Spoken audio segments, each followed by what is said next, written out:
In front of me is Google Pixel 9 Pro XL, and today I would like to show you how you can set up Face Unlock. Begin by opening Settings and scrolling down to access Security and Privacy. Then scroll down again to tap on Device Unlock. Select Fingerprint and Face Unlock over here and enter your current login method. Following that, you need to tap on Face Unlock, hit More, tap on I agree, and finally hit Start.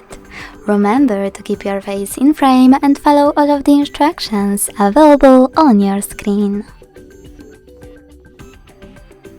Then select Done.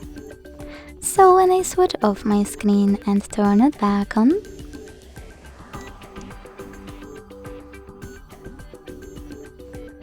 I can see that Face Unlock is working properly. Thanks so much for watching. If you enjoyed this video, leave a like, comment and subscribe.